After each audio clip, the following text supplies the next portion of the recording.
Bom, senhores, então, hoje, como prometido lá no início do semestre, nós vamos fazer a nossa oficina de Python, né? Como vocês sabem, não é a linguagem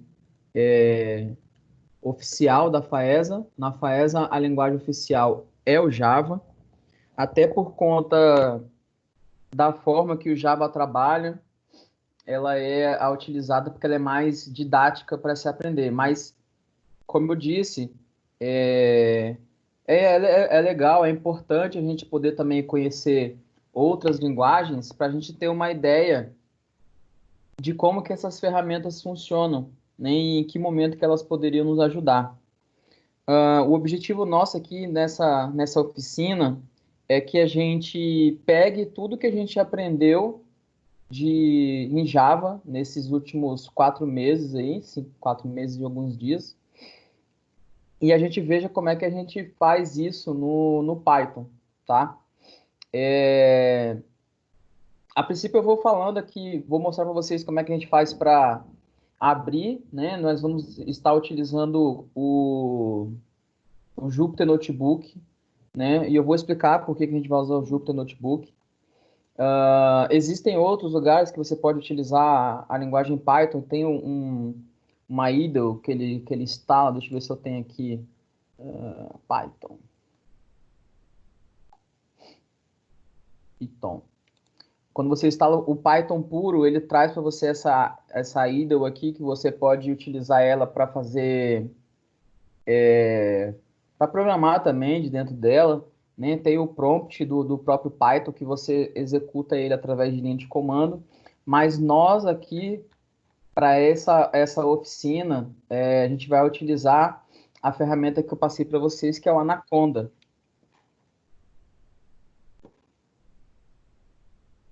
O Anaconda, ele é um conjunto de ferramentas que você, quando você instala ele, já traz lá várias outras ferramentas que você pode estar utilizando e várias bibliotecas que servem para o desenvolvimento na linguagem Python e na linguagem R.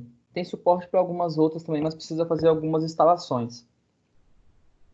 Para executar o Jupyter Notebook, nós podemos ir por 3 caminhos diferentes. Eu vou mostrar os 3, mas depois eu vou dizer qual que eu prefiro mais utilizar, beleza? Então, primeiro eu vou vir aqui, ó, no Anaconda Navigator. Quem já tiver com ele aberto, só prestar atenção aqui no que eu estou fazendo.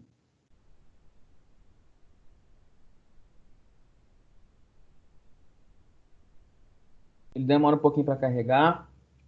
São muitas ferramentas e menus que ele vai trazendo. Aqui tá carregando.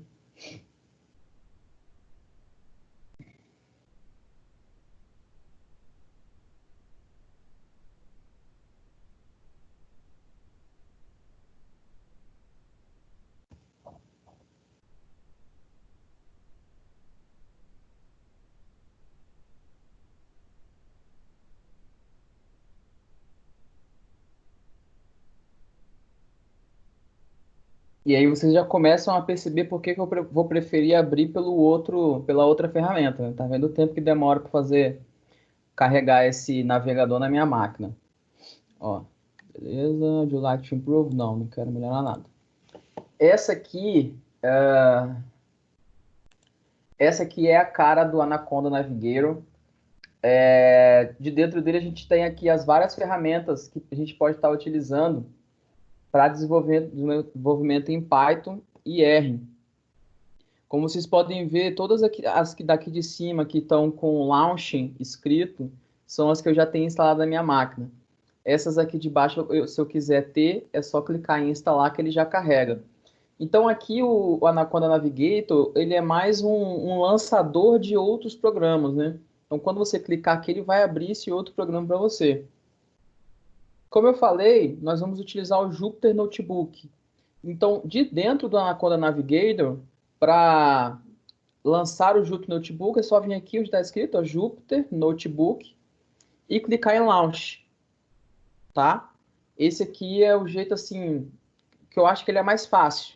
Ele é totalmente visual. né? Você não precisa pensar muito, né? Só vir aqui nesse navegador, clicou e abriu. Só que, como vocês viram, ele demora um pouquinho para carregar, né? E ele é lento. E aí eu prefiro utilizar outros. Eu vou fechar ele aqui, vou mostrar a segunda opção para abrir o Jupyter Notebook. Depois eu vou explicar da ferramenta Jupyter Notebook. Então, de novo aqui, ó, Anaconda 3.0, tem a opção que você vai clicar direto aqui, ó, Jupyter Notebook, e ele vai abrir para você assim um prompt de comando.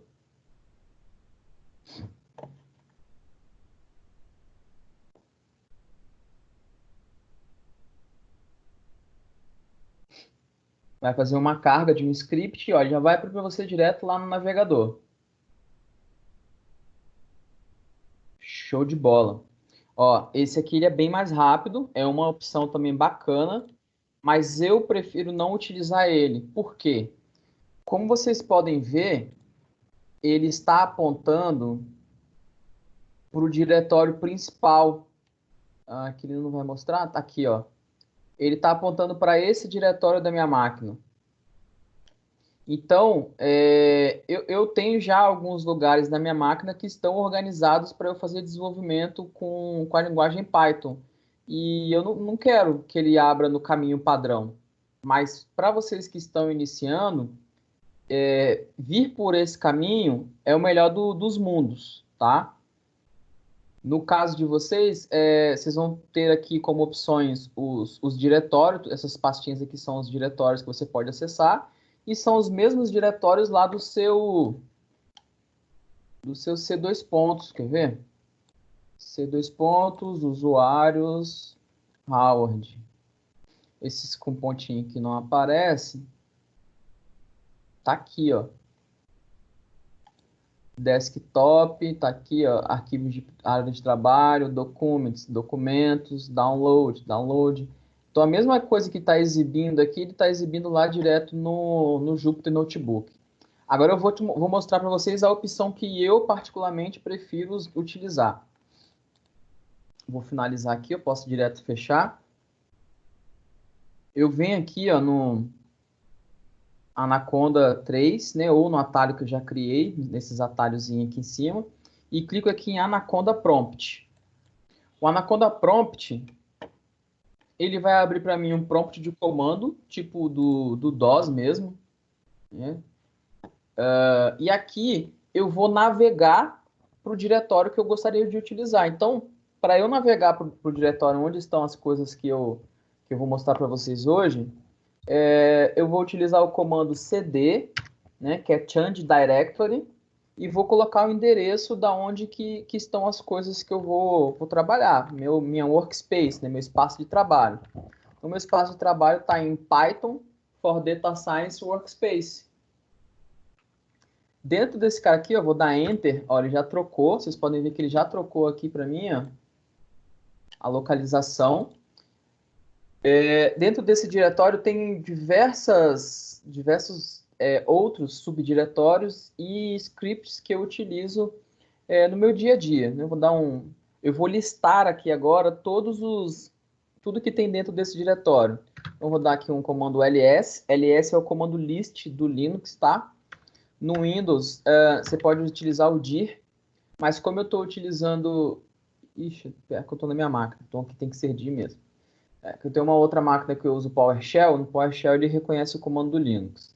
Então eu vou dar um dir aqui, ele vai trazer para mim, ó, todos os scripts que tem aqui, ó, septall, aula, delta, coronavírus, copy translator, hardworking. Todos eles que terminam com .py são códigos produzidos diretamente para ser executados através do interpretador do Python. Esses outros arquivos, terminando aqui com IPYNB, são os arquivos que são gerados através do Jupyter Notebook, que é a ideia que a gente vai estar utilizando. Então, eu vou executar aqui já o meu Jupyter Notebook. Como é que eu faço do prompt de comando para executar o Jupyter Notebook? Eu chamo ele aqui, ó, digito Jupyter Notebook. E aí ele vai executar a partir desse diretório. Vamos ver que ele vai carregar tudo aqui para o lado de cá. Muito bem. Então aqui, galera, essa é a interface do Jupyter Notebook, né? É o que a gente utiliza lá na ciência de dados para criar as nossas análises, criar os nossos modelos, né? E construir as nossas algoritmos de aprendizagem de máquina.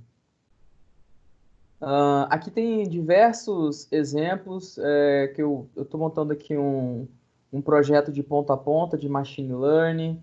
Tem aqui uns algoritmos de otimização para encontrar pesos para redes neurais. Aqui são os arquivos da aula que eu ministro lá na especialização em Data Science. Aqui são os arquivos que eu estou criando atualmente, o ARI, da disciplina de recuperação inteligente de informações. Algoritmos de comparação de texto, são vários diferentes. Web crawler, entre outros aqui. Beleza. Nesse cara aqui, eu vou seguir para o diretório Oficina from Java to Python, que é o diretório onde está o código que tem as coisas para demonstrar para vocês. E um exemplo aqui que eu já deixei pronto, daquele mesmo código em Java do cadastro de condomínio que eu fiz, feito em Python, para vocês verem a diferença deles. Bom, mas vamos lá. E aí, tá aqui, clicou, e aí, como é que faz, professor? Não estou vendo nada de codificar, não é isso? Beleza. Para a gente criar aqui um novo notebook, vocês vão vir aqui no canto direito, onde está New, vai clicar nele e vai vir Python 3. Aqui vocês também podem criar um diretório, né, um folder, para vocês organizarem os códigos de vocês, e pode abrir uma versão estendida aqui do terminal dentro do navegador, que vocês também podem utilizar ele para programar. Eu vou utilizar aqui o Python 3 para ele gerar aqui o notebook para a gente. Então, vou clicar aqui no notebook. Deixa eu carregar esse cara para o lado de cá.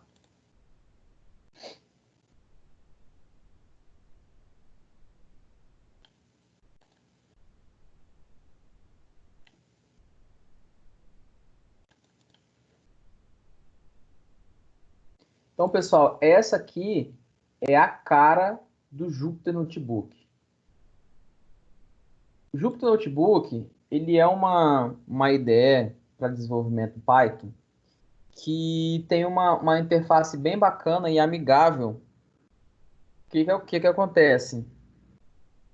Tá vendo esse campinho aqui que está aparecendo? Esse campinho a gente chama ele de célula. Cada uma dessas células, o comando que eu incluir aqui da linguagem Python, ele vai executar para mim. Então, vamos a algumas definições, né? A linguagem Python, ela é uma linguagem totalmente interpretada. Então, a execução do código que você vai criar nesses scripts, ela é efetuada como se nós humanos estivéssemos lendo, né? Da esquerda para a direita e de cima para baixo. Então, tudo que for de dependência para algo que venha a acontecer depois, precisa ter sido declarado anteriormente, tá?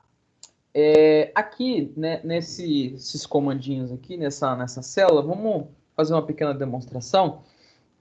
Eu vou pedir para ele fazer uma soma para mim, uma soma simples. Vou colocar aqui, ó, 1 mais 2. Então, se eu executar, der um Ctrl Enter, ele dá aqui, ó, no prompt de saída, ó, dá um Alt, o resultado da operação. Isso é feito através do interpretador do Python. Ele está executando por trás dessa página aqui que a gente está vendo no nosso navegador e ele consegue compreender tudo que você escreve aqui. Então, se eu botar aqui 2 elevado ao cubo, né? A potência aqui é dois símbolos de multiplicação. Ele vai e faz para mim aqui, ó, 2 ao cubo é igual a 8. Para executar, pressiona Ctrl Enter, ou você pode pressionar Shift Enter, e aí Shift Enter ele dá um outro efeito, ele executa, e já cria para você uma outra célula para um comando posterior. Ou você também pode clicar na célula, quando fica em verde ou em azul, significa que você está nessa célula. Pode clicar aqui em Run e ele vai executar para vocês. Todas as vezes que a gente executa o comando que está dentro de uma célula, ele muda para a gente aqui o número da execução. Para quê? Para você ter um controle da ordem em que os comandos foram executados. E aí, então, você poder reutilizá-los mais para frente. Não vou mais perder muito tempo aqui na IDE, mas existem algumas coisas que vocês podem ir fazendo aqui, né? Ah, por exemplo, vamos fazer. Por que a galera do Data Science gosta muito de utilizar o Jupyter Notebooks para fazer as suas análises, né? Os seus códigos? Por causa do seguinte: ao mesmo tempo que eu posso criar aqui os scripts para serem executados, eu posso vir em uma dessas células, trocar ela para Markdown e colocar um texto. Então, esse notebook, ele acaba virando um relatório. Então, vou botar aqui, ó, teste de relatório. Ó, dei um Shift Enter, ó, ele some com a célula, coloca aqui um texto formatado. Nessas células do tipo Markdown, você também consegue colocar tags HTML. Se você tiver conhecimento de tags HTML, por exemplo, vou botar aqui uma tag H1 para esse camarada, ele vai reconhecer e vai também substituir aqui pelo o que a tag faria, ó. H2, né, vai diminuindo. Esses asteriscos, essas hashtags que eu coloquei no começo, quanto mais hashtag colocar, mais ele vai diminuindo o texto até o seu limite. Então, o limite são 6 hashtags. Você também pode colocar aqui links, URLs e etc. Depois eu mostro um script que eu fiz hoje, se der tempo, de análise de sentimento, que aí vocês vão ver como é que a gente explora tanto assim essa nossa ferramenta de análise de dados. Bom, Python. Lá no Java, não sei se vocês se recordam, mas quando eu comentei lá dos tipos de variáveis, eu disse para vocês que o Java ele é uma linguagem fortemente tipada. E o que isso significa? Significa que quando eu for fazer a declaração de alguma das minhas variáveis, eu preciso colocar o tipo da variável e o nome da variável. Então, ó, no Java, né, eu faria algo desse tipo assim. Colocaria aqui o tipo, ó, inteiro, double, float, string, boolean e o nome da minha variável com o ponto e vírgula no final. Antes que perguntem, isso daqui no Python é um comentário de múltiplas linhas, tá? 3 símbolos de aspas no início, 3 símbolos de aspas no final. Tanto simples quanto dupla, ele reconhece como um comentário de várias linhas. Então, galera, agora vocês vão fazer aí na máquina de vocês algumas coisas. Junto comigo, hein? Vamos lá. Primeiro a gente vai fazer, depois eu explico, hein? Vamos declarar uma variável aqui chamada número. Então, você vai botar assim, número igual a 1, valor igual a 2.0, texto igual a isso é um texto. Não precisa ser exatamente o que eu estou colocando, tá? Eu só peço que vocês criem essas variáveis para eu continuar aqui a explicação. Aí eu vou fazer um outro aqui, ó, texto 2. Agora com aspas simples. Então, isso é outro texto. E vou criar uma booleana. Boolean.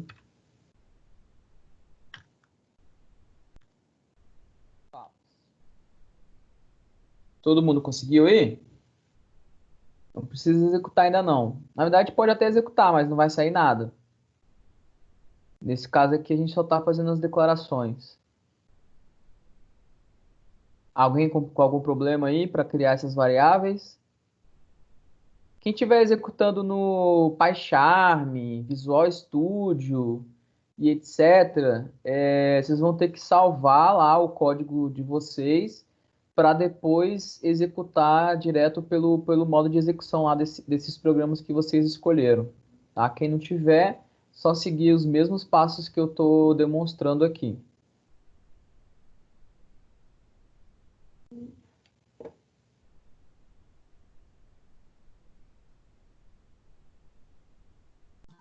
Professor, eu não consegui entrar no Júpiter, para falar a verdade. Tá ligado? Mas o que você tentou fazer das três formas que eu mostrei aqui? Mas então, na verdade, quando eu instalei, eu vi que abriu a parada, achei que não era, fechei, não consegui achar mais, sacou? Antes de começar a aula. Lá no seu menu inicial ele não aparece?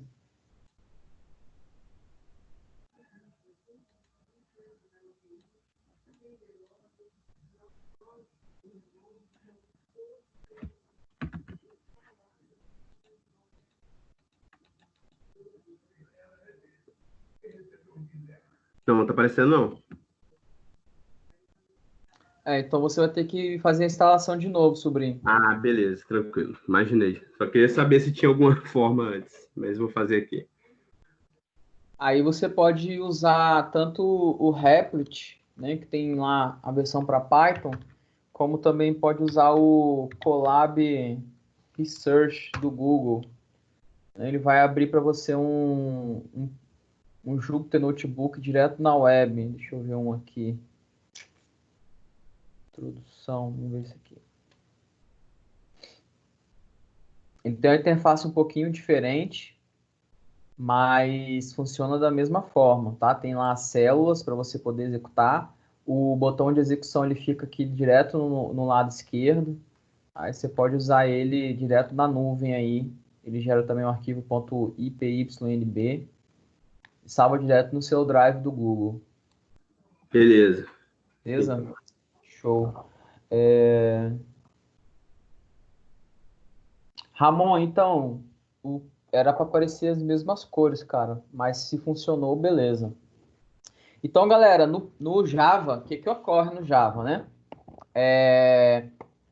Para eu dizer que essas variáveis que eu dei os nomes aqui para elas sejam do tipo que eu gostaria, eu preciso incluir aqui antes dela o tipo da variável. No Python, eu não preciso ter essa preocupação. No Python, o que acontece? A partir do momento que eu coloco aqui a variável que eu criei e coloco o símbolo de atribuição, ela passa a ser daquele tipo que eu estou colocando. Então, ó, aqui número vai ser do tipo inteiro. Aqui valor vai ser do tipo float. Esses dois aqui serão do tipo string. E esse daqui de baixo ele vai ser do tipo booleano.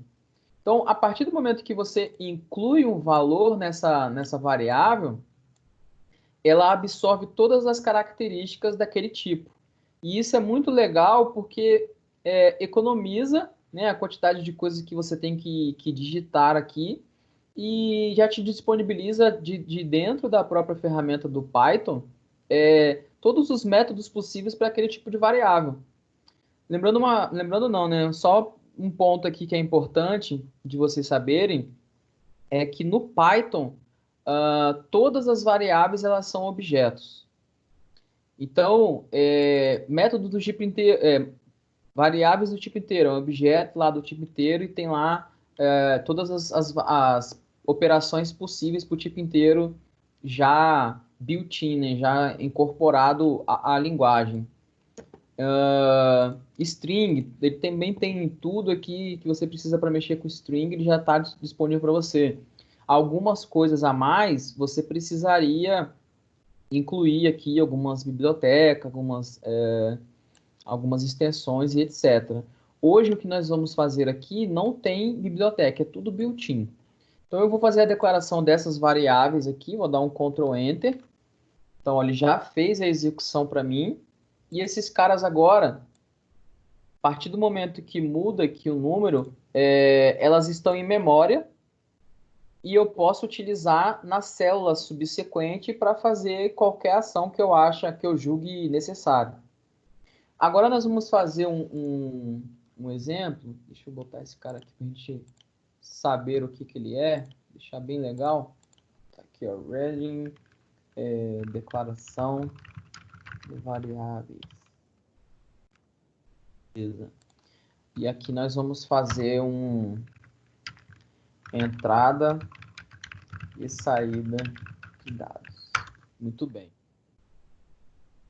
Beleza, então lá, criamos as nossas variáveis, elas têm uns tipos, depois eu vou mostrar como é que é esses tipos dessas variáveis, mas antes de eu mostrar os tipos, eu preciso mostrar como é que a gente faz a entrada e a saída de um dado aqui.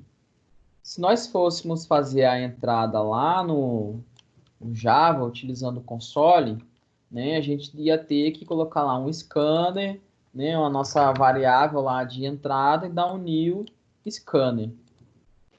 Aqui no Python, olha só que legal, cara, que legal, não precisa importar nada. Eu vou vir aqui e vou colocar o nome da variável que eu quero trabalhar e vou chamar um método de entrada. Então, vocês coloquem no Jupyter de vocês. Nome é igual a input, abre parêntese, e coloca o texto que você quer que apareça para o usuário. Então, vou botar aqui, ó, informe o nome. Então, quando vocês executarem isso daqui, né, vocês vão executando aí na máquina de vocês, ele vai abrir um output, fazendo a solicitação da informação para o usuário, e então ele vai armazenar na variável. Percebam que eu não criei a variável nome aqui em cima. Ela vai passar a existir a partir do momento que eu executar esta célula de entrada e saída. E aí eu já vou complementar aqui. Não, depois eu faço isso. Então vocês executem aí na tua máquina, façam aí a inclusão do nome e a gente vai fazer duas coisas diferentes. Vou me avisando aí se deu certo a execução aí dessa variável.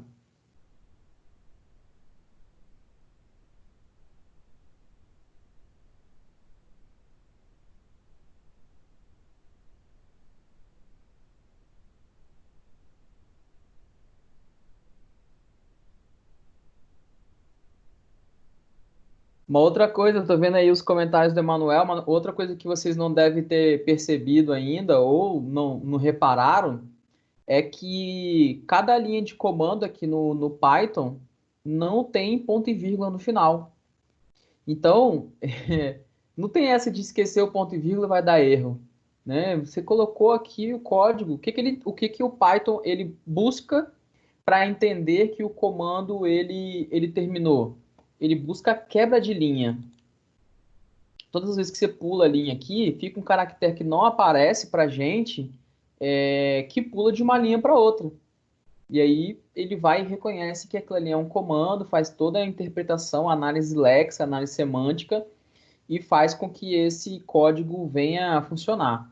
Bom, vamos rodar aqui, eu vou rodar aqui o meu, ó, vou botar nome input, vou colocar aqui o meu nome, Howard. Beleza, ó, dei o enter aqui, ele executou. Este nome que eu digitei está armazenado nessa variável. Quer ver só? Duas formas que a gente pode fazer para exibir a saída. Se você estiver rodando via prompt de comando, via Jupyter Notebooks, via IPython, você pode vir aqui, ó, botar simplesmente o nome da variável e mandar executar essa célula. Ó, ele já vai e recupera para você essa informação. Mas não está no Jupyter Notebook, não está em nada que seja iterativo, está no script que você está criando. O que que você vai fazer? Você vai utilizar o método de pressão. Então, se eu tivesse lá no Java, vamos lá, sempre fazendo as comparações do que vocês conhecem com o que é novo. Então, lá no Java, eu teria que escrever system.out.println, olá, e o nome. No Python, você simplesmente vai escrever print, olá, concatena aqui com a variável nome. Pressionou um Ctrl Enter, ele já executa aqui embaixo para você a impressão.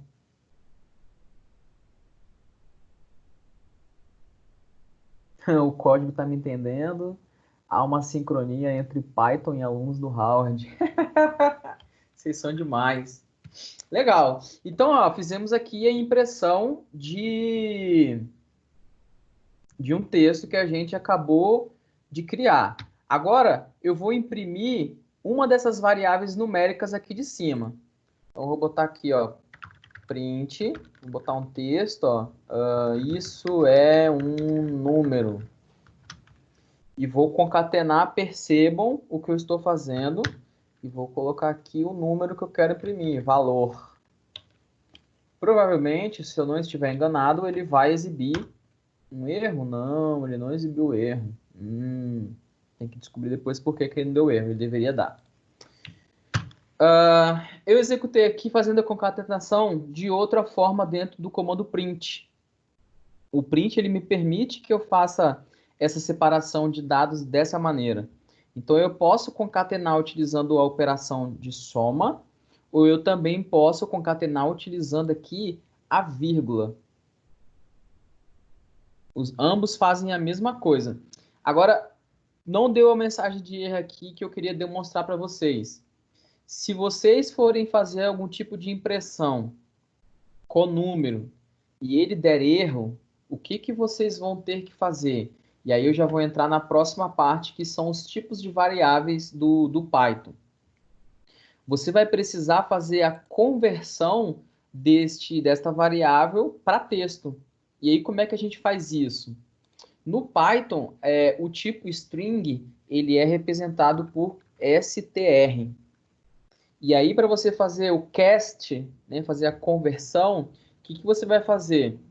Em volta da variável, né, você coloca str, abriu e fecha parênteses, olha, ele mudou de cor, ele ficou verdinho aqui no meu, e ele vai imprimir. No meu já vai imprimir de novo, né, mas é porque não deu erro.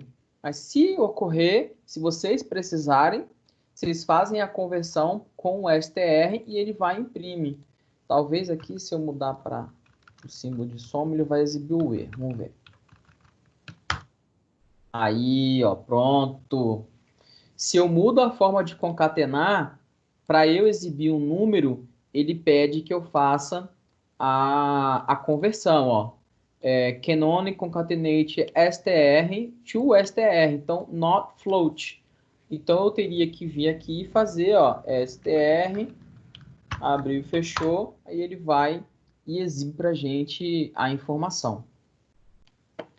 Agora vamos lá. Vocês desenvolveram lá o script de vocês e tem lá, sei lá, 1000 linhas, 2000 linhas. E chegou um determinado momento que vocês não sabem mais qual é o tipo daquela variável que você criou lá no primeiro célula. Você pode fazer duas coisas. Rolar essas 2000 linhas e encontrar lá a declaração dessa variável, fazer um Ctrl F, né, e pesquisar essa variável, ou utilizar um método do Python que já exibe o tipo da variável para a gente. Então eu vou criar aqui, ó, algumas impressões. Essa aqui vocês não precisam copiar, não. Eu coloco aqui o método print, né, que a gente utilizou aqui em cima para exibir as informações, um texto qualquer, e aí ele tem um método chamado de type. Esse método type, ele retorna qual é o tipo da variável que você está passando como argumento desse método, como parâmetro desse método. E aí, quando eu pressionar aqui para ele executar essa célula, olha o que ele faz para mim. Ó, ele falou assim, ó, a tua variável valor, ela é uma classe, ou seja, ela é um objeto, e ela é do tipo float. A tua variável número é uma classe do tipo int, inteiro. E texto é uma classe chamada str. A mesma coisa para texto 2. Então, em relação ao texto, tanto faz você usar aspa simples como aspa dupla. Ó, booleano. Booleano é uma classe do tipo bool. E aí percebam duas coisas. Na verdade, uma. Ó, lá no Java nós temos para o tipo inteiro int, byte, short e long. Para ponto flutuante, para números reais, a gente tem double e temos o float, que está logo aqui embaixo. Aqui, ó, float. Para texto, a gente tem o string, que é um texto completo, e temos o char para um único caractere. Booleano é booleano mesmo. Agora, no Python, a gente não tem todos esses tipos. Os tipos que a gente tem para trabalhar no Python, para números reais, float, para números inteiros, int, para texto, um caractere, vários caracteres, str, e para booleano é o bool. Então, resumir aqui num conjunto menor de tipos primitivos, para que também fique mais fácil realizar as operações, né? Quando estiver executando aqui os códigos de vocês. Tá tranquilo até aqui? Estão conseguindo compreender? Lembrando lá no início, manda aquele joinha maroto aí, quem está entendendo. Quem tiver dúvida, aproveita e vai perguntar agora.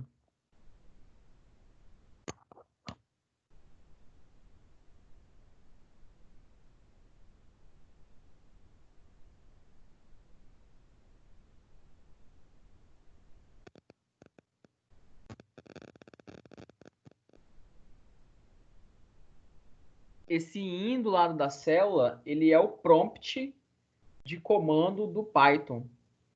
Na verdade, o Jupyter Notebook, o que ele faz? Ele é uma abstração de um outro tipo de IDE interativa do Python chamada IPython.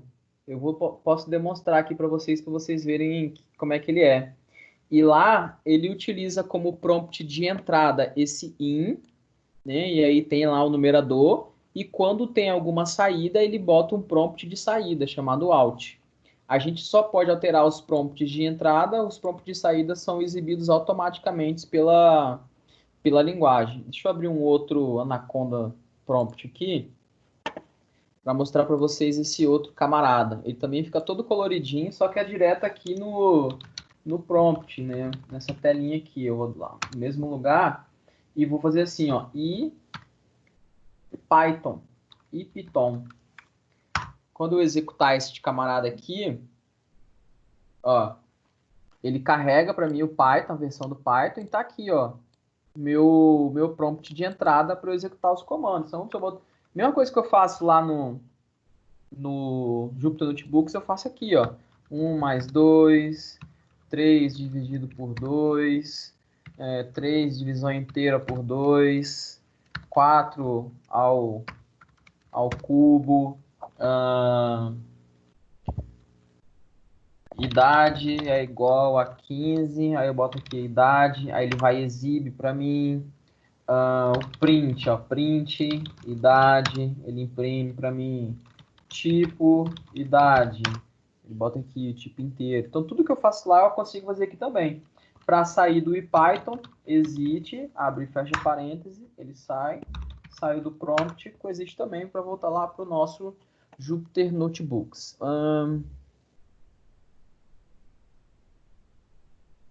Ninguém mandou o joinha maroto, Manuel. Passaram direto aí.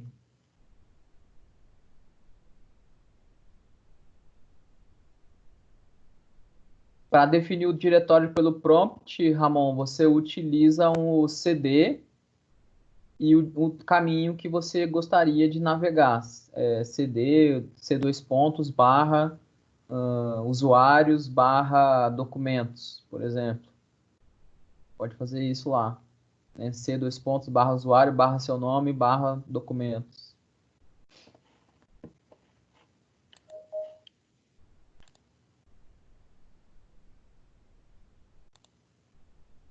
Muito bem. Seguindo aqui, então, pô, essa daqui, ó, tudo isso aqui que a gente fez, né, até as continhas que eu já apaguei, faz parte da nossa primeira unidade de programação em Java. E perceba como é que aqui ela fica bem mais simples, né?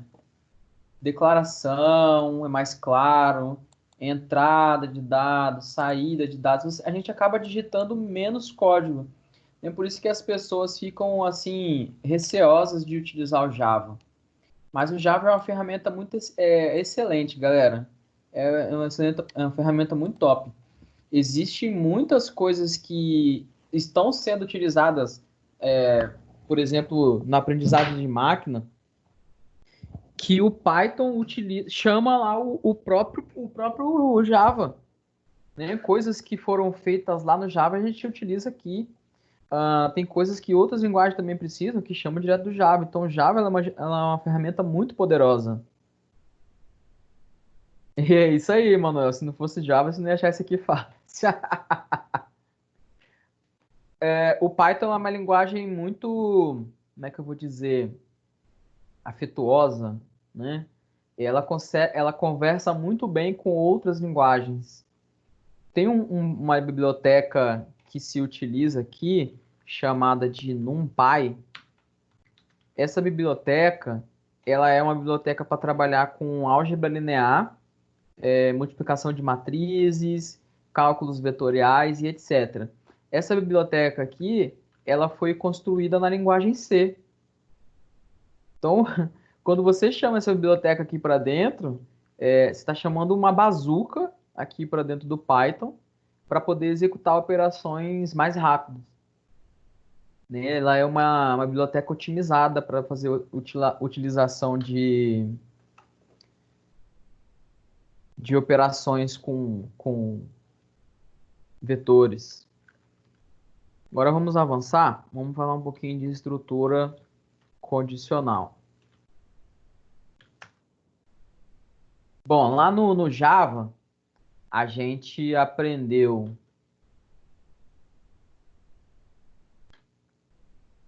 Então, Matheus, sim, por ela ser interpretada, ela é mais lenta do que linguagem compilada.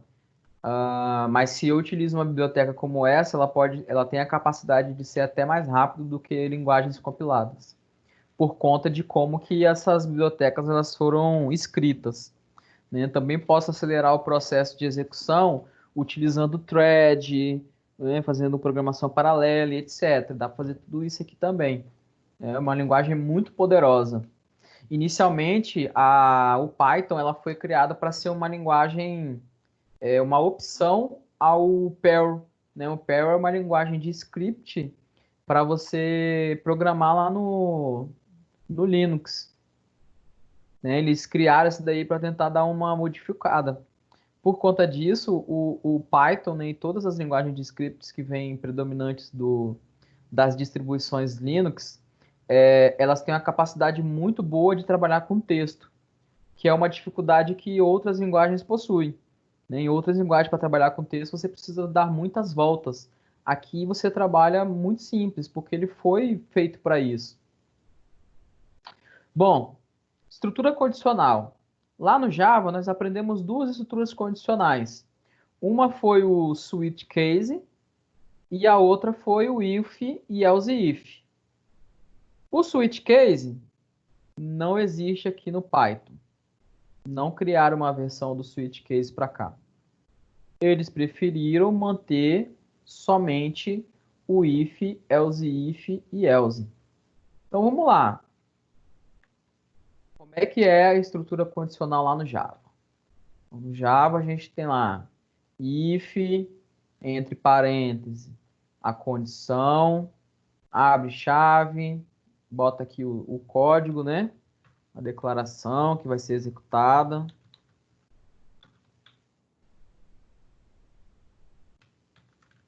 else if, a outra condição, né? A condição 2. E aí a declaração que vai ser executada. Tem o else, a declaração que vai ser executada. E no Python, né? Como é que faz no Python para fazer condicionais? Cara, fantástico no Python fazer condicional. Vocês vão ficar assim, doido. Então vamos lá. Vocês já sabem criar variáveis. Cria aí duas variáveis, uma variável A e uma variável B, e faz um input do usuário pedindo um número qualquer. Tipo assim, ó, A é igual a input número 1. E B, input número 2. Você vai pedir para o usuário te informar dois números. Qual é o seu objetivo? Seu objetivo é verificar qual é o maior número entre os dois. E eu vou fazer junto com vocês aqui para a gente poder correr com os exemplos e conseguir ver todas as estruturas de programação do Python. Então, coloquei lá os meus dois inputs. Agora é o momento de eu criar a minha condicional. E agora que eu vou criar aqui a minha primeira condicional, vocês vão se deparar com uma regra que é super, hiper, mega importante. Se você não obedecer esta regra que eu vou colocar aqui agora para vocês, não vai funcionar o seu teste. Não vai funcionar a sua condicional, não vai funcionar a sua estrutura de repetição. Não funciona. Não funciona, ele vai dar erro na tua cara. Muito bem. Vou colocar aqui o meu if. Então, eu quero comparar se A é maior que B. Então, se A for maior do que B, então executo uma operação. Qual é a operação? A operação é imprime A é maior que B. Vou terminar de escrever e vou fazer a explicação, hein? Else if E é maior do que A, se for, eu escrevo B é maior que A. No final, A, se não, A e B são iguais. Vamos às comparações. Então, eu ainda tenho o if ele não some, ele é a estrutura de condicional utilizada no Python. Agora, o else if, né, ao invés de eu utilizar dois termos para poder escrever essa condicional encadeada, aninhada, a gente utiliza aqui, ó, o elif. O elif é a mesma coisa que o se não se que a gente tem aqui em cima no Java. Faço aqui a minha condicional e beleza. Continua lá tendo o else. Aí vamos para as particularidades. Cada uma dessas instruções de validação, if, else if, else, após você escrever o teste que você quer fazer, você precisa incluir o dois pontos. Por quê? Esse dois pontos, ele é a mesma coisa do que eu colocar uma chave. Ele vai determinar para mim qual é o escopo, né? Qual é o conjunto de declarações que vão ser executadas depois que ele validar esta expressão. Então, ele validou. Se essa expressão for verdadeira, ele executa os códigos que estão aqui embaixo. Se for falso, ele valida a próxima instrução. Então, ó, se B for maior do que A, se isso aqui for uma verdade, ele vai e coloca aqui. E caso contrário, ele vem aqui, ó, e imprime. Então, ó, não tem chave fechando e abrindo. Outra particularidade muito grande. Não tem, mas você pode usar. A chave ela some, mas o parênteses você pode usar ele aqui.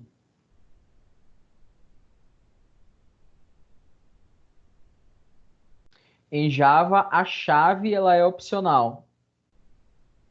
A chave você pode usar se tiver você é obrigado a usar se tiver mais de uma linha e você pode usar se tiver uma única linha de instrução a ser executada.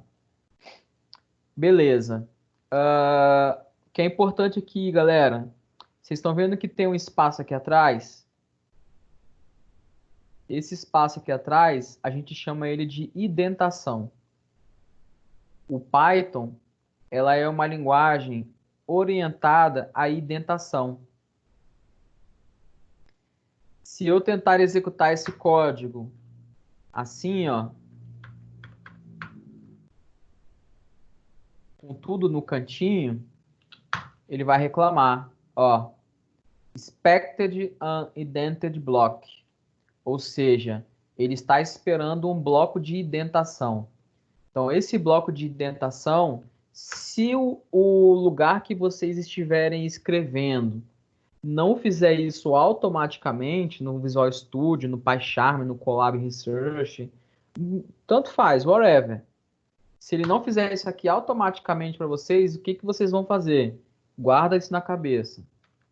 A indentação do Python são exatamente 4 espaços.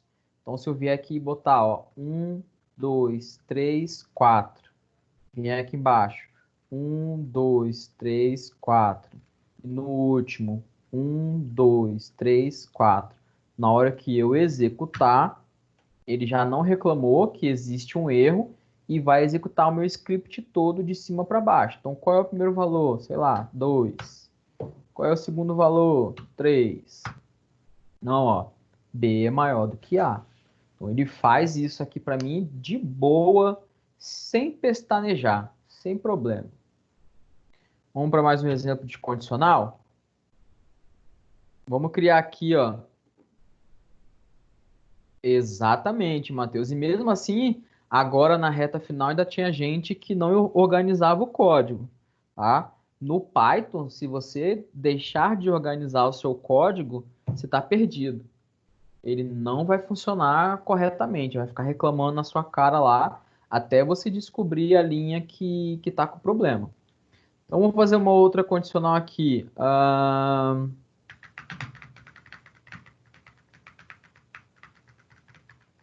Tá, vamos supor que a gente está no circo e que tem alguns brinquedos que as crianças só podem tá em asterisco, é porque ele ainda está executando, Ramon. Asterisco é porque ele ainda está em execução. Manda o print aí, cara, enquanto eu vou dar o exemplo aqui. Ramon, faz o seguinte, então, finaliza e abre de novo. Asterisco, muito tempo, finaliza e para de novo. Você pode vir aqui, ó. Deixa eu ensinar para vocês, presta atenção. Ficou com asterisco muito tempo, você volta lá na outra janela do Jupyter Notebook, vem aqui em Running e clica em Shutdown. Ele vai fechar, vai finalizar a execução para você. Depois que você clicar, que ele vai sumir com aquela linha ali, você fecha a aba do seu Jupyter Notebook, fecha o prompt e executa de novo, do zero. Tá? Se demorou muito tempo, para do jeito que tá. Então tá, vamos supor aqui então que a gente tá num circo e para brincar lá, por exemplo, na roda gigante, a criança ela precisa ter uma determinada altura, então input, altura, informe a altura, e ela precisa ter uma determinada idade. Então, input, informe a idade. Então, no meu parque, ela precisa ter mais do que 1,35 m de altura.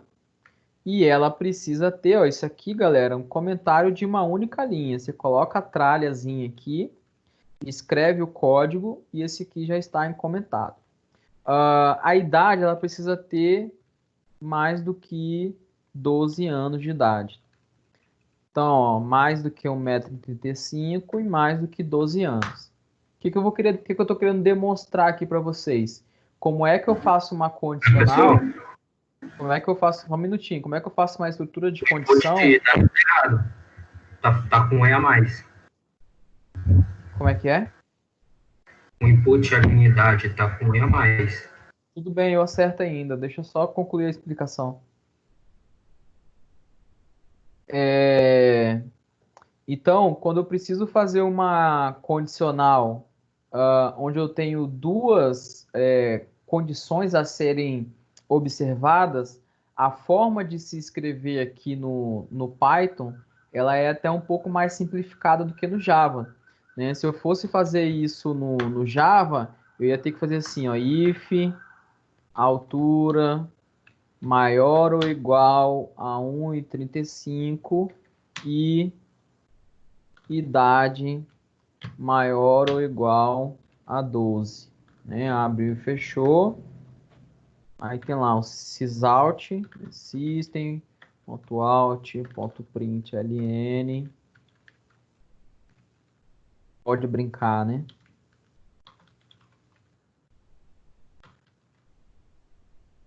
Se não, não pode brincar. Como é que é isso no Python? No Python, o E ele vai virar end, o OU ele vai virar OR em inglês. Então, a gente deixa comentado esses caras aqui. Então, como é que eu faço aqui? Ó? Vai ficar assim, ó, if altura maior ou igual a 1,35, end idade maior ou igual a 12. Dois pontos, print, pode brincar. Não, print, não pode brincar. Simples assim. E aí a gente testa, né? Vamos sempre executar para a gente ver esse negócio funcionando.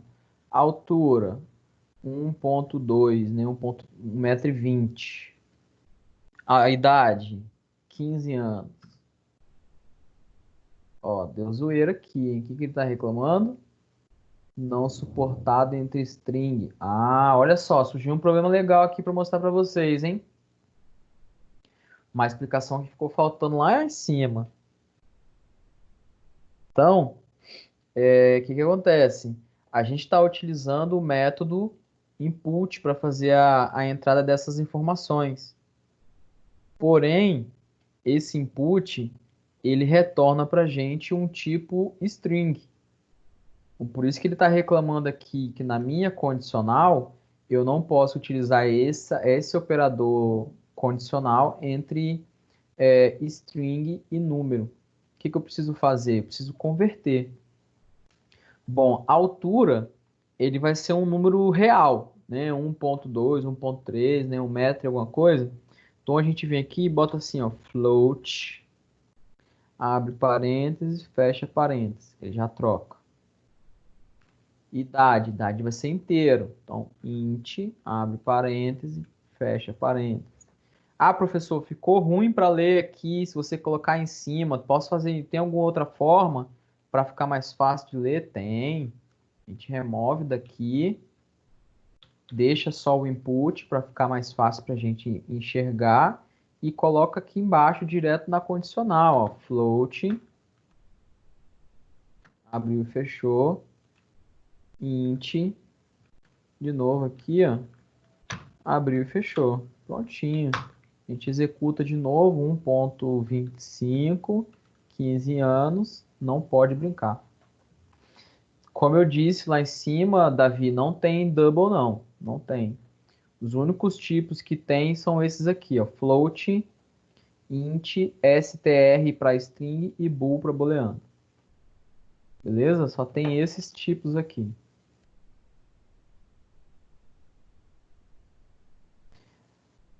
Não tem char, só str.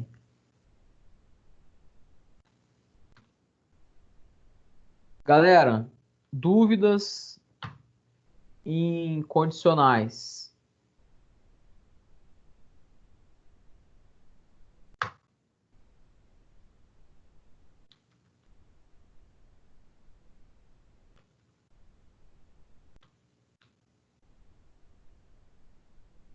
Isso, a tralha é para comentar código.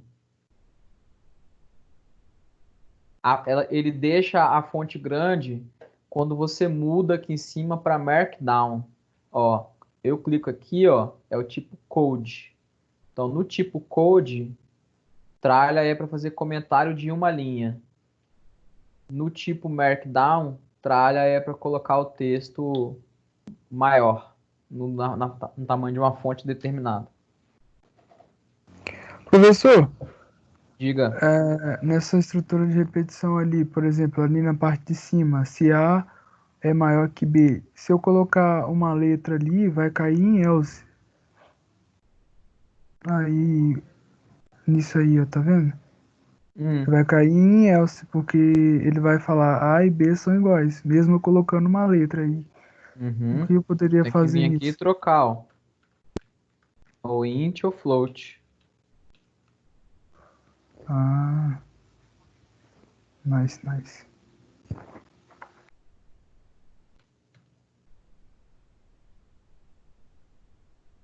Se eu tentar colocar uma letra, e dá erro.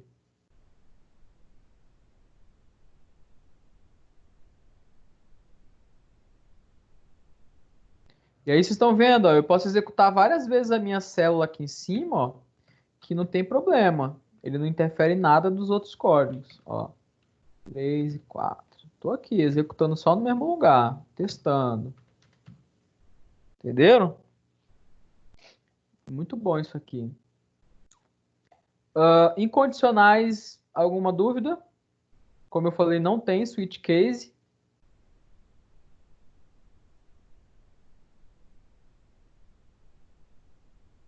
No dúvidas. Beleza. Fico muito Professor, feliz. Oi. então, acho que não precisa nem de debug, né, cara, com esse negócio aí, Com os erros exibindo, né? é, Verdade. Mas assim, se você estiver utilizando uma outra ferramenta, tipo essa daqui, você precisa fazer um debug.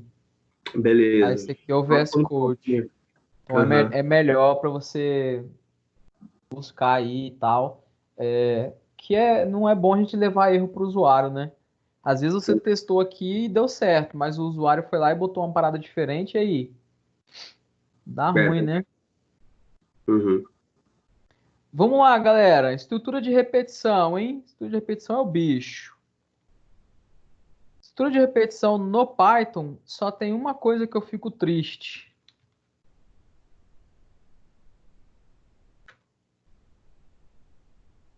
Não tem. É até difícil de falar, gente. Não tem do while no Python. Vocês acreditam nisso? Não tem. Então aqui nós só temos o while, que é, deixa eu mostrar aqui do Java, e nós temos o for. For é o nosso queridinho. Ele sempre vai estar aqui conosco em todas as linguagens. Mas o while, do while não tem.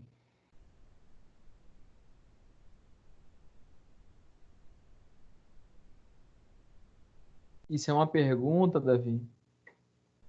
Faltou o ponto de interrogação ali.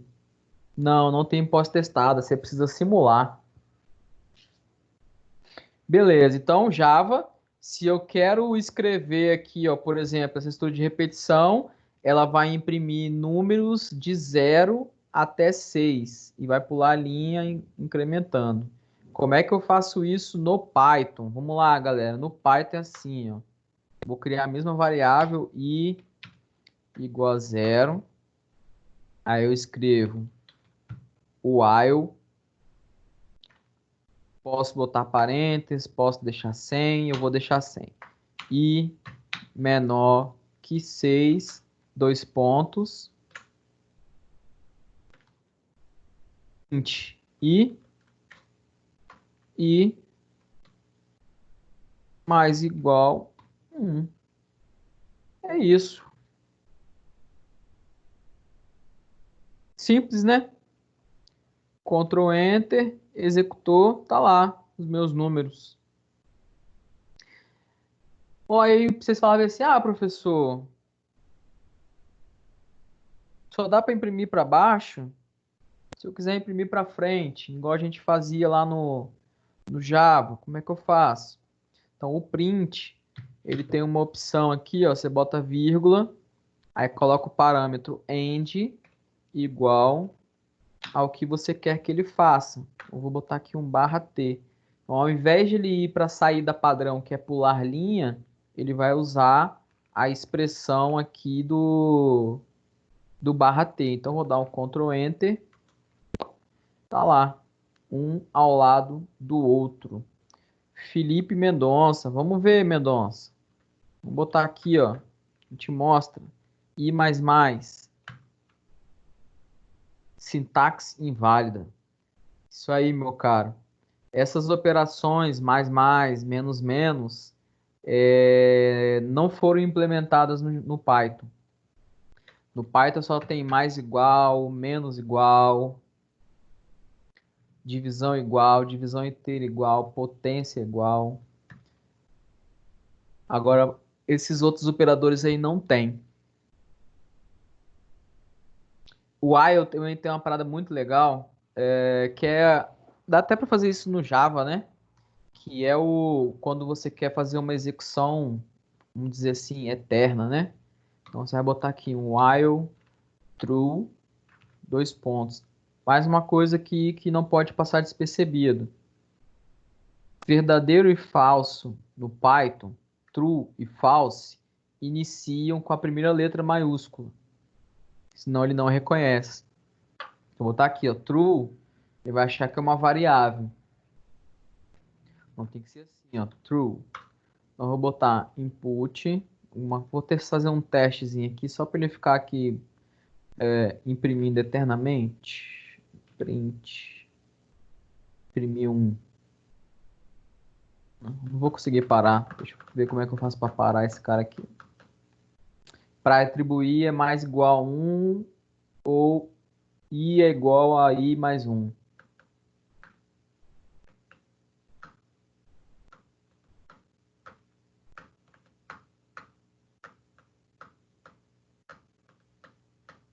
Fala aí, Davi, não entendi. Repetiu primeiro a primeira estrutura? Por quê? Qual é a dúvida?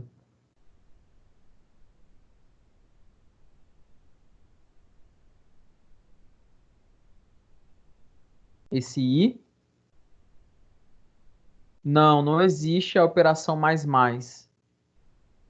Nem mais mais, nem menos menos. Se eu quiser incrementar em uma unidade, eu boto mais igual 1. Se eu quiser diminuir em uma unidade, menos igual e 1.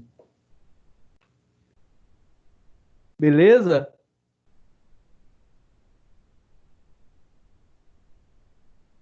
Show. Vamos lá que o nosso tempo está curto. Temos pouco tempo aqui. Vou pular aqui o while true, vou logo para o for. O for, no Java a gente tem lá for, int i, o teste lógico, a atualização, imprime. Vou fazer a mesma impressão aqui de 0 até 5. Como é que a gente faz isso no Python? No Python a gente pode fazer de algumas formas, né? Eu vou mostrar aqui só a mais simples e duas variações mais de outras possibilidades. A estrutura do Python ela funciona da seguinte maneira: for a variável. Agora eu quero que essa variável ela percorra uma quantidade de números. Essa quantidade de números eu posso recuperar ela, ó, né, dentro de uma variação, de um range. E esse range ele vai ser de 6. Range de 6. Se eu botar aqui, ó, print, ele vai imprimir lá os números de 1 a 6, de 0 a 5, né? Deixa eu colocar igual aqui para a gente poder ver, ó, um do ladinho do outro.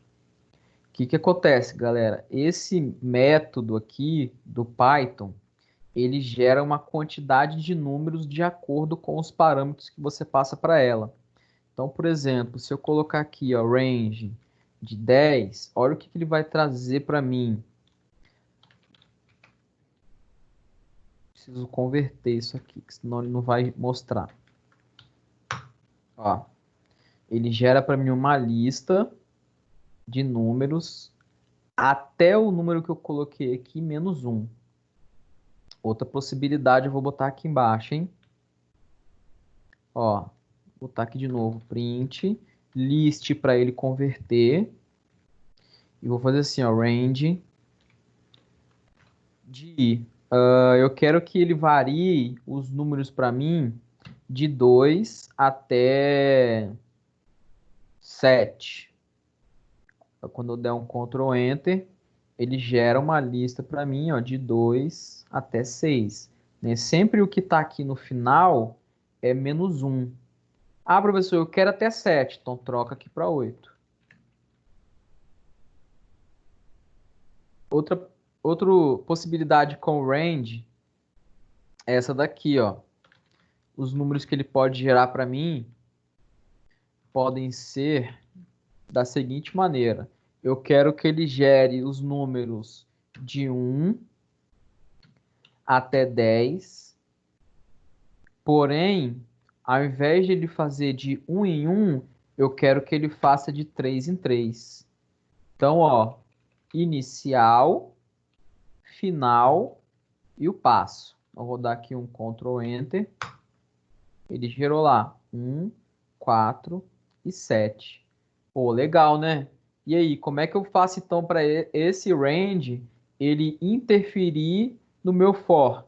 Molezinha. Vou lá no meu for, vou pegar aqui o mesmo loop e só substituo. Ah, eu quero aqui 10. Não, já fizemos um de 6 ali, né? Eu quero aqui, ó, de 2 até 8. Ele vai imprimir, ó, 2, 7. Ah, eu quero agora que ele faz aqui de 1 até 19, pulando de 4 em 4. Tá lá, 1, 5, 9, 13, 17. Sacaram? Então aqui dá pra gente imaginar várias possibilidades para serem feitas através desse range. Sim, o passo tem que ser... Na verdade, eu nunca tentei passo quebrado, não. Mas vamos ver. 2.2. Então, tem que ser inteiro. Tem que ser integer. Essa na hora. Sacaram? Que maneiro? Ó, vamos lá. Tem mais duas estruturas de repetição aqui pra gente ver. Duas não, uma, que a outra eu já mostrei. Tem mais uma que é o seguinte... Hein, prof? Alô? O que é alô?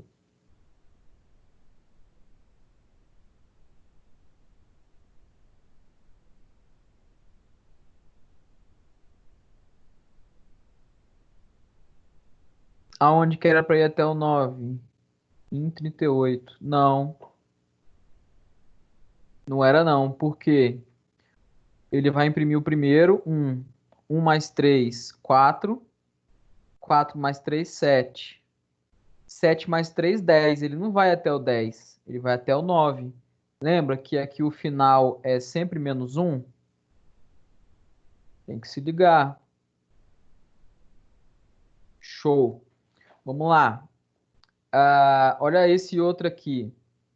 Se nós tivéssemos uma palavra lá no Java e nós quiséssemos imprimir cada uma de suas letras, como é que nós faríamos? Nós declararíamos lá a variável do tipo string, dando a ela né, o nome que a gente gostaria de exibir, por exemplo, banana. Faríamos lá um loop percorrendo todos os índices dessa palavra, né, através do tamanho dela. fruta.length retorna o tamanho da minha string. E para exibir, eu farei o quê? Fruta.charete de i. Como é que eu faço isso no Python? Caramba, olha que louco esse aqui agora, hein, galera? Esse aqui vai abrir a mente. Faz assim, ó. For x in banana. Int x. Vou botar aqui para imprimir do lado, para ficar melhor da gente ver. Olha aí. Cada uma das letrinhas. O que acontece, gente? Esse for do Python, ele serve tanto para iterar entre números quanto letras ou objetos. Desde que esse conjunto que eu esteja colocando seja um conjunto iterável, seja um conjunto que eu posso caminhar entre ele, navegar entre ele. E ele vai e faz isso aqui para mim. E tem essa possibilidade que é muito bacana. Opa, tem alguém caindo aí, hein? Pessoal, então é a mesma coisa para ele caminhar entre uma lista e uma string? Isso aí. Beleza.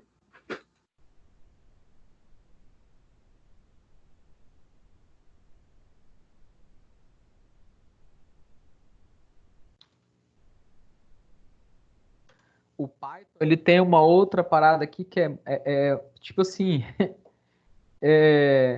gera beira o absurdo, né? Eu vou falar com vocês aqui, mas assim, galera, não se assustem com o que ele vai fazer, tá? Ele vai fazer uma parada aqui bem louca, mas vocês fiquem tranquilos. Eu vou escrever e depois a gente vai e explica o que ele está fazendo. Uma parada, eu vou até pegar o exemplo aqui. Olha só, tem lá um loop, tem um outro loop interno, tem um loop de 2 até 10, o outro também de 2 até n, que é um cara aqui de cima. Verifico se um número é divisível pelo outro, se ele for, ele vai e faz um break. Olha aqui embaixo, o que está aparecendo aqui, gente? Vocês estão vendo que esse else, ele não está alinhado com o if? Pois é, galera. O Python, ele te permite colocar um else no for. Aí você fica assim, caraca, e agora? E outra, para quê?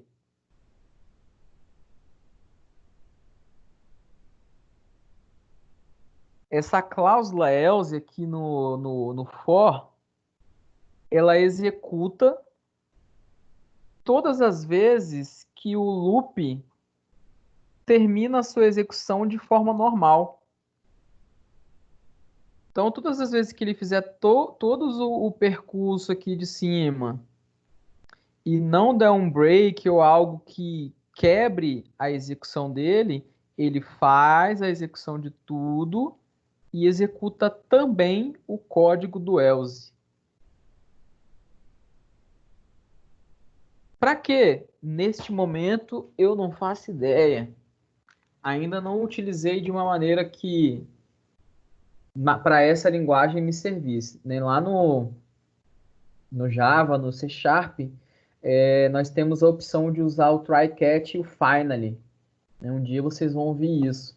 Ele faz um papel parecido com o finally. É um código que sempre vai ser executado independente do que ocorrer aqui em cima. Aqui no caso ele depende. Ó, todas as execuções, todas as vezes que ele passa aqui, ó, é primo, ele vem aqui, ó. Ele sempre executa. Ele não deixa de executar esse cara.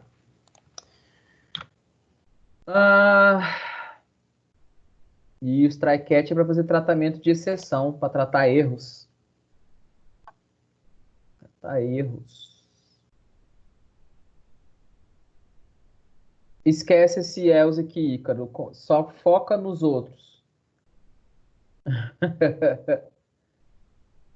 Ele vai ficar confuso mesmo por muito tempo, por enquanto. Mas agora, foca lá no outro. Para a gente fechar... Isso, então é isso aí, beleza.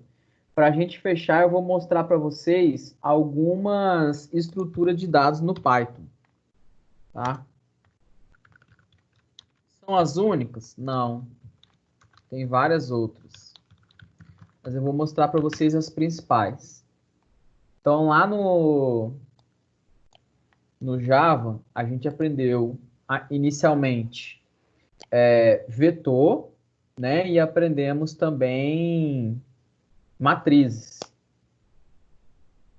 No Python, a gente tem o vetor também, mas esse vetor no Python, a gente vai chamar ele de lista, né? E a diferença dos vetores, né, das listas do Python para as listas do Java são as seguintes. Lá no Java a gente tem listas homogêneas, ou seja, o meu vetor de inteiros, por exemplo, ele sempre vai ter números inteiros. O meu vetor de double sempre vai ter números de ponto flutuante. E os meus vetores de string sempre vai ter algo de string. No Python, como é que é essa parada aqui? A minha lista ela pode ser uma lista heterogênea, né? A gente chama ela de lista complexa.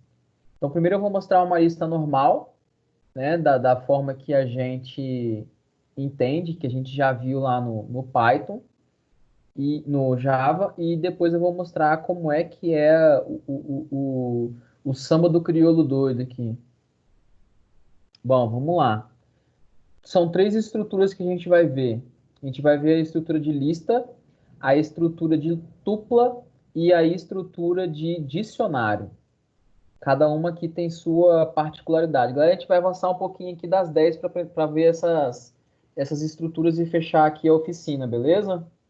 Quem precisar sair, vai estar sendo gravado. Depois eu vou postar lá no Ava para vocês. Quem puder ficar aí até o final, eu agradeço. Vamos lá. Vamos criar aqui então a nossa lista em Python. Então, lista é igual a abre colchete, o colchete ele não some, ele continua aqui para gente. 2 e 3. E aí vem o próximo passo. Agora eu vou exibir. Se eu fosse exibir o meu vetor, a minha lista lá no Java, eu iria precisar fazer uma estrutura de repetição, passando por todos os elementos do vetor para imprimir. Olha que bacana isso aqui, ó. Print lista. E ainda vou colocar aqui na frente para ele imprimir para a gente o tipo dessa lista, para a gente ver que objeto é esse no Python. Então eu vou executar. Sozinho, né, professor? Pronto. Então eu executei, olha o que ele fez para mim. Ele exibiu para mim a lista, formatadinha, com os mesmos números que estavam lá em cima, e o tipo dela é um objeto do tipo list. Que legal! Agora nós vamos ver uma tupla. Então, ó, tupla é um objeto do Python que ele é representado por abre e fecha parênteses. Então, tupla, 1, 2 e 3. Eu vou imprimir esse cara aqui, print, tupla, tipo, né, type, tupla. Como é que é a representação da tupla? Ela é representada por abre e fecha parêntese. Ah, beleza, professor. Qual é a diferença, então, da tupla para o vetor? A diferença é que a tupla ela é um objeto imutável. Da forma que você cria ela, ele vai se manter daquele jeito até o final, como se fosse uma constante. Tá, onde é que a gente usa isso, né? É a próxima pergunta. Onde é que eu utilizaria uma tupla? Para você fazer conexão com o banco de dados, o objeto que eles utilizam para fazer a leitura das informações de conexão é um objeto do tipo tupla. Tem uma biblioteca de classificação, né, de dados que ela utiliza como estrutura de entrada uma tupla. Então, tupla você acaba usando aí em vários lugares. Deixa eu ver se ele vai deixar eu fazer uma coisa aqui. Tupla.pend. Vamos ver se ele vai deixar, hein? Ó, como eu disse, tupla é um objeto que não tem um atributo append. Ou seja, você não pode alterar esse cara. Ele sempre vai ficar do jeito que você criou ele. Aí eu vou criar só mais uma tupla aqui. Pra vocês verem uma parada legal. Vou até copiar o código aqui, ó. Eu estou criando uma nova tupla, só que esta minha tupla ela é baseada em quem? Na lista que eu criei lá em cima. Quando eu trocar aqui, ó, 1, 2, 3, ele mudou a representação de colchete para parênteses. Não, se eu quiser ver o tamanho, eu faço assim, ô Felipe. Len e coloco aqui o nome da lista. Ele vai e retorna para mim o tamanho. Ele não tem um ponto length. Alguns objetos, dependendo da biblioteca, vai ter ponto size, né, ponto shape. E aí você consegue ver algumas coisas. Deixa eu ver se esse lista aqui tem. Ponto shape. Shape não tem não, só no NumPy. NumPy ele traz. Heap length, morreu mesmo. Beleza, agora eu vou criar uma lista complexa. Agora o bagulho vai ficar louco, hein, galera? Se liga aqui, hein? Lista. Exatamente, sobrinho. Exatamente. Uma matriz ela é uma lista de lista. Eu vou mostrar como é que cria uma aqui rapidamente. Deixa eu mostrar primeiro esse complexo aqui, ó. Lista complexa. Por que uma lista complexa? Só para você, eu estou dando esse nome aqui para vocês diferenciarem por conta do conteúdo que eu vou armazenar nela. Então eu vou colocar aqui, ó, um número do tipo inteiro, vou colocar um número do tipo float, eu vou colocar um texto, olá, e vou colocar aqui também um objeto do tipo booleano.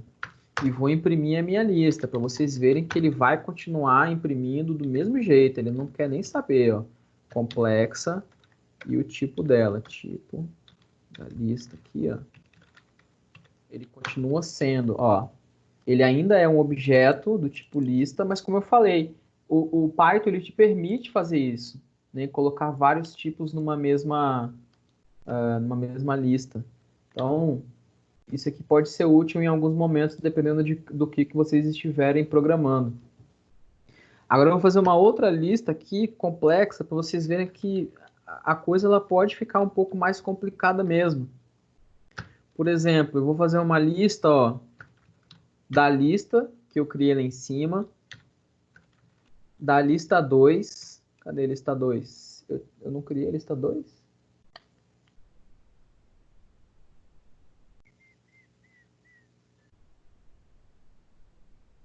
Ah, tem uma lista 2 aqui, cadê? Faltou botar a lista 2 no meu exemplo, que é esse exemplo aqui, ó. Faltou botar aqui um exemplozinho onde eu transformo uma tupla numa lista. Como é que faz isso? Com o método list. Então tá aqui, ó, executou, ele transformou lá a minha tupla.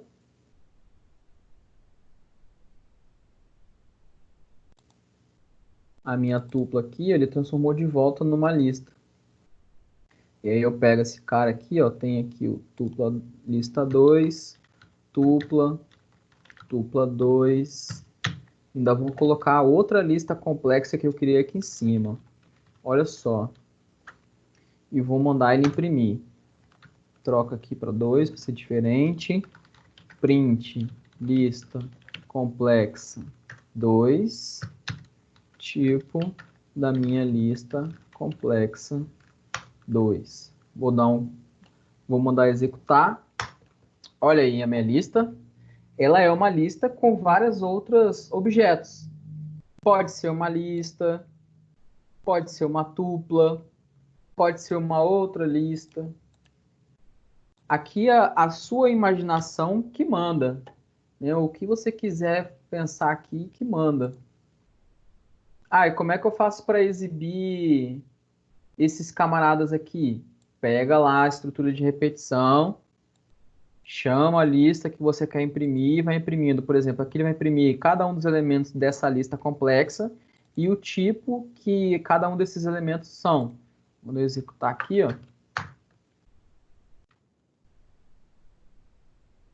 Olha lá. Número 1, tipo inteiro. 2.0, float. Olá, str, true, booleano. Agora vamos fazer a mesma coisa nessa lista complexa 2. Olha lá. Primeiro elemento é uma lista. Segundo é uma lista. Tupla, tupla. E uma outra lista no final. De tamanhos diferentes. Capite?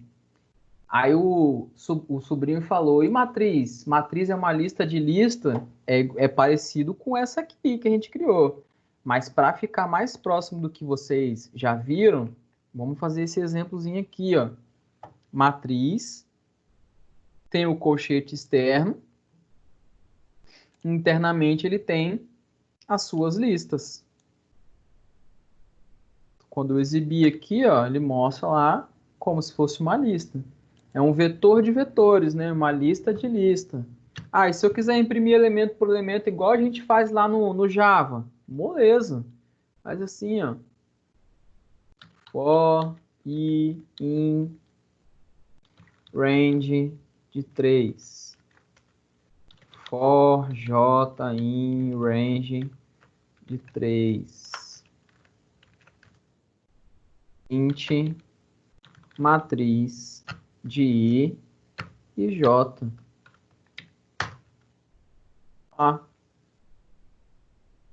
Index of outrange. Por quê? O que você está reclamando? J em range de 3. Não sei por que ele está reclamando. Zero para ele ir sem reclamar. Ele exibiu todo mundo aqui. Depois eu vejo. O último objeto, para a gente fechar, é um objeto novo para vocês. É um objeto chamado de dicionário. Professor, eu ia porque a lista de fora só tem 2. Não entendi. A lista mais externa, que é a lista das 2 listas, ela tem 2 posições só. Ela tem 2 listas. Não foi isso, não? Não, porque ele exibiu todos os elementos. E eu estou fazendo um range nele. Ele conseguiu fazer, porque não tem. Não é isso, não? Não. Então tá. Só para saber. Quer ver? A gente pode testar aqui, já que vocês estão querendo descobrir o problema. A gente faz assim, ó. Print de IJ. Ele vai imprimir os dois números. Talvez a gente descubra aqui por que ele está fazendo de errado. Ó, não tem nada de errado. Ó, 00, 01, 02, 10, 11, 12, 20, 21, 22. Todos esses elementos eles têm aqui, ó, 0, 1, 2, 0, 1, 2.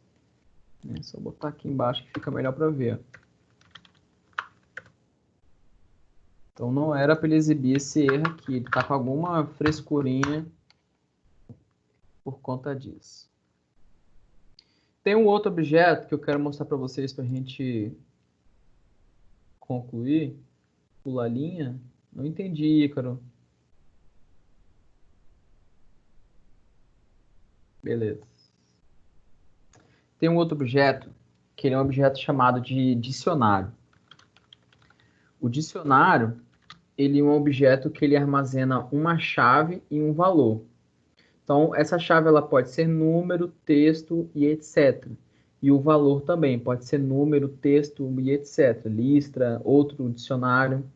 A representação deste objeto é parecido com um arquivo chamado tipo JSON, que vocês vão ver muito quando estiver desenvolvendo. Ele facilita na identificação de elementos que são associados às suas chaves. E isso é bem legal. Como é que representa ele no Python? chave. Então, ó, colchete para lista, parêntese para lupa e chave para dicionário. Então, você vem aqui, eu vou botar, por exemplo, número 1 e o nome sobrinho. Número 2, aí, ó, separado por 2 pontos, né? O que vem antes é a chave, o que vem depois é o valor. Então, aqui vai ser Ícaro. Aí, separou por vírgula. Número 3, quem tá aí ainda? Oliver. E a gente vai imprimir esse cara, ó. Print, dicionário e o tipo dele, para vocês verem.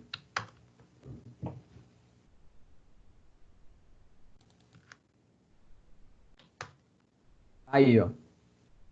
Ele imprime aqui para mim no formato que foi armazenado, ó, com a chavezinha. Chave, valor, chave, valor. E o tipo dele, dict, de dicionário.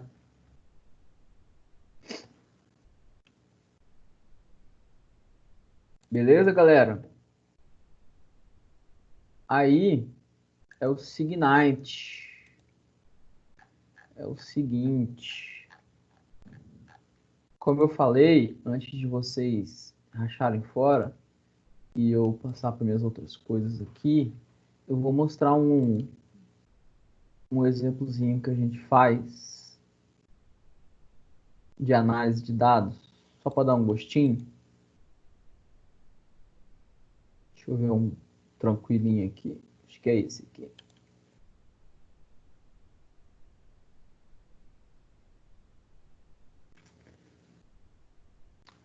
Esse código todo que vocês estão vendo aqui é um código em Python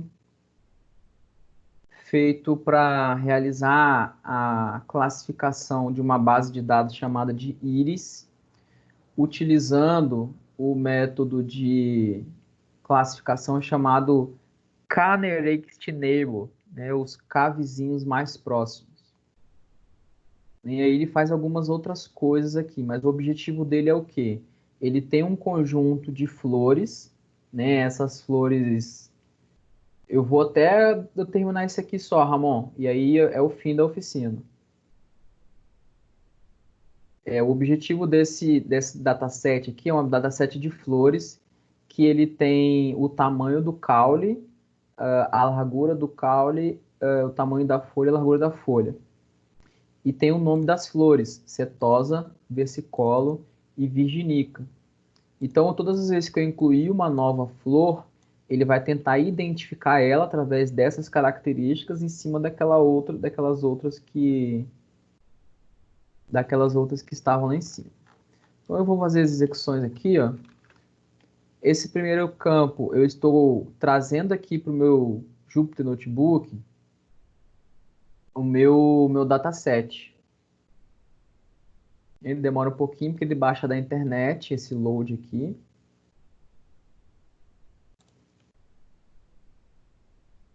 Ó, executou. Ó, o tipo dele, né? Ele é um tipo Bunch do pacote sklearn. E os dados dele são esses dados aqui, ó. Cada um representa uma flor, as características, né, de uma flor.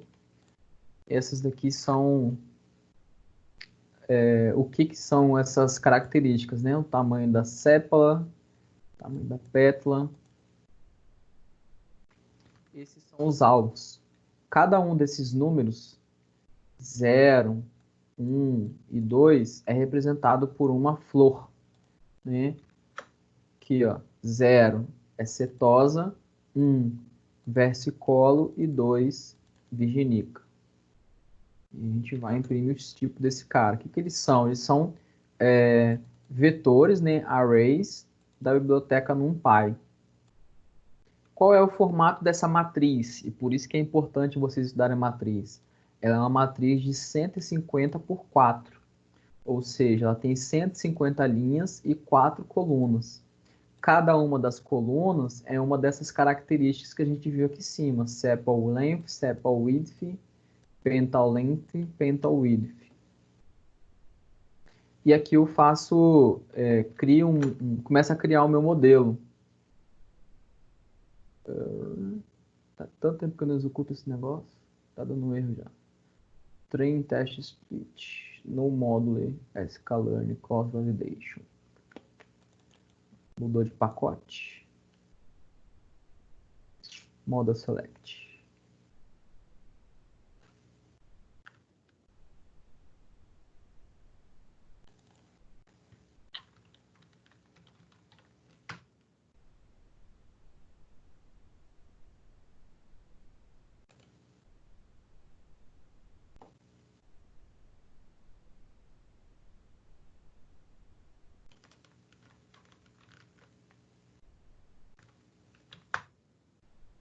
Então, ele faz uma quebra da base que ele vai testar em treino e teste.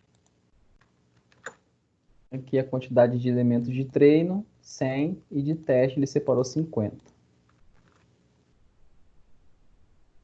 E aí ele começa a fazer a brincadeira aqui, ó. Que ele gerou várias classificações utilizando valores diferentes para o parâmetro do algoritmo. E aqui ele exibe as medidas de qualidade, né, para essa classificação. Ele fez uma coisa muito boa aqui, porque quanto mais essa curva desse gráfico se aproximar aqui do lado esquerdo, significa que ele teve uma ótima classificação. Mas se ele ficar totalmente retinho aqui, apontando para um 1, significa que seu código ele deu overfitting. E overfitting não é bom. Esse aqui é o gráfico para precisão, ele foi um cara muito bom. E um gráfico aqui para acurácia. Então, quando eu tento classificar um novo elemento, o que eu passo para ele? Eu passo uma lista de listas, né? Vou usar a frase do sobrinho. Né? Na verdade, isso aqui é uma matriz. E peço para ele fazer a predição baseada em tudo que ele aprendeu aqui para cima. Então, tudo que ele aprendeu olhando para esses exemplos, vendo os nomes, né? Para quem ele estava apontando, ele vai tentar agora definir quem são essas novas flores que estão sendo mostradas aqui para ele, sem eu dizer o nome, né? Só passando as características. E aí, na hora que eu rodo, ele disse aqui para mim, ó, que esta flor ela é do tipo versicolor, essa outra aqui é do tipo setosa, essa outra é setosa e essa última é do tipo versicolor.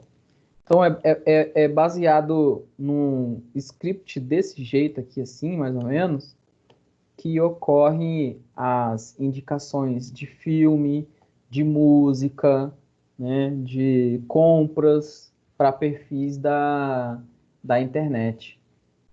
Quando vocês estão lá navegando, fazendo pesquisa, postando coisa no Facebook, no Instagram, é assim que eles verificam as características de vocês, né? Transformam suas características em números ou em categorias e tentam definir alguns padrões para vocês. E então, quando chega lá um novo acesso de vocês, né, que são esses dados novos, eles tentam predizer o futuro, predizer o que vocês gostariam, sei lá, de comprar. Beleza, senhores? Vou finalizar aqui a gravação.